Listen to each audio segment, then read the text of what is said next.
गण गणपतये नमो नमः। श्रीमद् वाल्मीकि रामायण युद्धकांड 89वां सर्ग। विभीषण का राक्षसों पर प्रहार, उनका वानर युद्धपतियों का प्रोत्साहन देना, लक्ष्मण द्वारा इंद्रजीत के सारथी का और वानर द्वारा उसके घोड़ों का वध।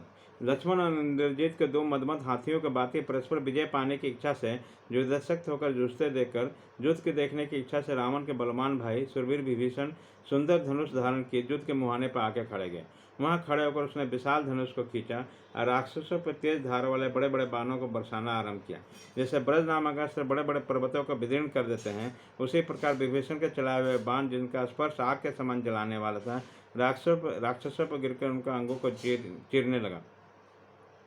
बीरबल विभीषण के अनुसरण भी राक्षसों में श्रेष्ठ वीर थे, अतः वह भी सम्रांगण में शूल कर पटिशों द्वारा वीर राक्षसों का संहार करने लगे।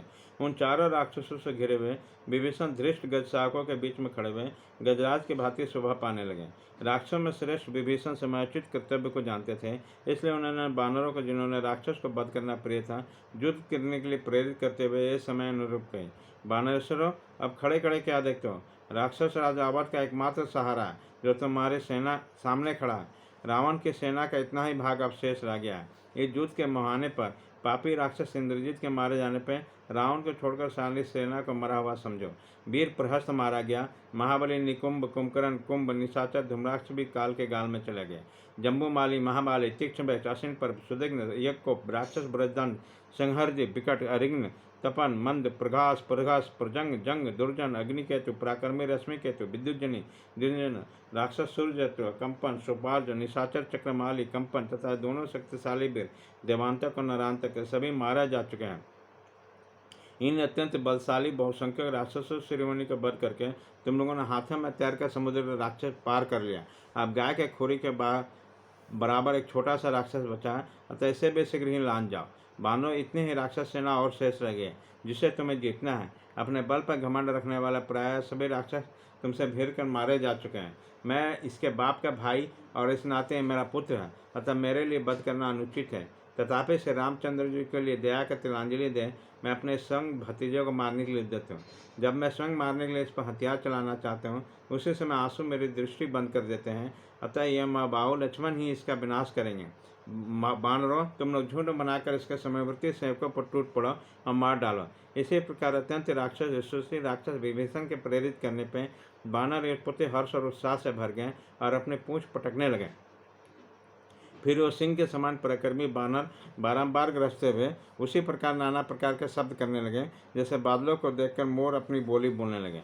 अपने युद्ध वाले समस्त बालों से घिरे हुए जामोन तथा वह बानर पत्थर, नखों और दांतों से वहां राक्षसों को पीटने लगे। अपने ऊपर प्रहार करते हुए वृक्षराज जामोन को उस महाबली राक्षस ने भय छोड़कर चारों ओर से घेर लिया और हाथों में अनेक प्रकार का शस्त्र था। वह राक्षस सेना का संहार करने वाले जाम्बवन पर युद्ध स्थलों में बाणों, तीखे पर्चे, पटिशों, डंडों और तुमरों द्वारा प्रहार करने लगे। बानरों और राक्षस को महान महायुद्ध क्रोध से भरकर देवता और असुरों के संग्राम के भांति बड़ा भयंकर हो चला। उसने बड़े जोर से भयानक कोलाहल होने लगा। उसी समय हनुमान जी ने लक्ष्मण को अपनी पीठ से उतार दिया और स्वयं अत्यंत कुपित होकर पर्वत शिखर से एक साल वृक्ष चुकाकर ससुर और राक्षस का संहार करने लगे। शत्रुओं के लिए प्रयास करना बहुत ही कठिन था। शत्रुवीरों का संहार करने वाले बलवान इंद्रजीत ने अपने चाचा को घोर युद्ध का अवसर देकर पुनः लक्ष्मण पर धावा दिया। लक्ष्मण और इंद्रजीत दोनों वीर उस समय रणभूमि में बड़े वेग से जूझने लगे और दोनों बाण समूह के वर्षा करते हुए एक दूसरे को चोट पहुंचाने लगे।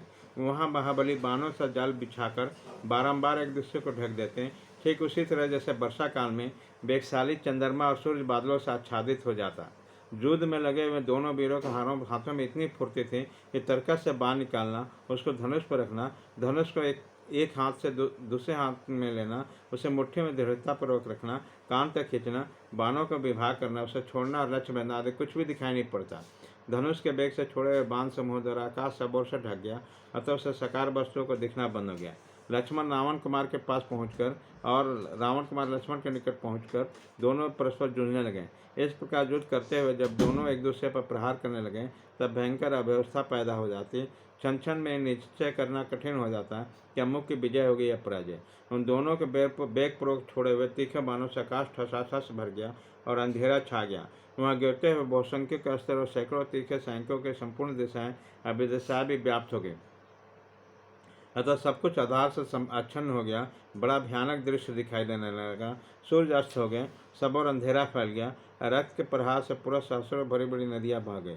मांसभक्षी भयंकर जंतु द्वारा अपनी वाणी द्वारा भयंकर शब्द प्रकट करने लगे। उस समय न तो वायु चलते, न आग ही प्रज्वलित होती। महर्षि गण बोल उठे, संसार का कल्याण हो। उसी समय गंधर्वों का बड़ा संताप हुआ। वे चारणों के साथ वहां से भाग चले। तदनंतर लक्ष्मण ने 4 बाण मारकर उस राक्षस राज सोने के आभूषण से सजे हुए काले रंग के चारों घोड़ों को बांध दिया।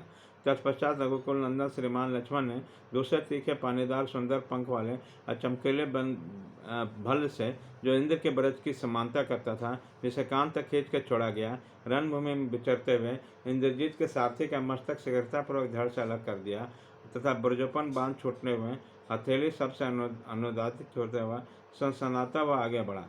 सारथी के मारे जाने पर महा तेजस्वी मंदोदरी कुमार इंद्रजीत स्वयं सारथी का काम संभालता हुआ, घोड़े के काबू में रखता हुआ, फिर धनुष को भी चलाता। युद्ध स्थल में उसके द्वारा सारथी का कार्य भी संपादन होना दर्शकों के लिए अद्भुत बात थी। इंद्रजीत जब घोड़े को रोकने के लिए हाथ बढ़ाता, तब लक्ष्मण उसके तीखे बाणों से बेंधने लगते, और जब भी वो धनुष के लिए धनुष उठाता युद्ध के लिए, तब उसके घोड़े पर बाणों पर प्रहार करते हैं। उन छिद्र बाण प्रहारों के अवसर में शीघ्रतापूर्वक हाथ चलाने वाले सुमित्रा कुमार लक्ष्मण ने सम्रांगण में निर्भय से विचरते हुए इंद्रजीत को अपने बाण समूह द्वारा अत्यंत पीड़ित कर दिया। समरभूमि में सारथी को मारा देखकर रावण कुमार ने युद्ध विषय उत्साह को त्याग दिया, विषाद में डूब गया। उस राक्षस के मुख पर विषाद छाया देखकर वह वानर एक प्रति बड़े प्रसन्न हुए, लक्ष्मण को भूरी भूरी प्रशंसा करने लगे। तत्पश्चात परमाति रथ सुर गंधमादन चारों वानरेश्वर ने अमरस में भरकर महान वेग प्रकट किया। ये चारों वानर महान वेगशाली भयंकर पराक्रम थे। वह सहसा उछलकर इंद्रजीत के चारों घोड़ों पर कूद पड़े। उन पर्वतकार वानरों के दब जाने के कारण उन घोड़ों के मुख से खून निकलने लगा। उसके रोधे जाने के कारण घोड़े के अंग भंग हो गए और प्राणहीन होकर पृथ्वी पर गिर पड़े। इस प्रकार घोड़े के जान लेकर इंद्रजीत के विशाल रथ को भी तोड़ फोड़कर वो चारों वानर पुनः वेग से उछले और लक्ष्मण के पास आकर खड़े हो गए। सारथी तो पहले ही मारा गया। जब घोड़े में मार डाले गए, तब रावण कुमार रथ से कूद पड़ा, बाणों की वर्षा करते हुए सुमित्रा कुमार को बढ़ा। उसी समय इंद्र के समान पराक्रमी लक्ष्मण ने श्रेष्ठ घोड़ों को मारे जाने से पैदल चलकर युद्ध में तीखे उत्तम बाणों को वर्षा करके इंद्रजीत को अपने बाण समूह को मार से अत्यंत घायल कर दिया। इसी प्रकार श्री वाल्मीकि निर्मित आश्रम आदि काम युद्ध कांड में 9वां सर्ग पूरा हुआ।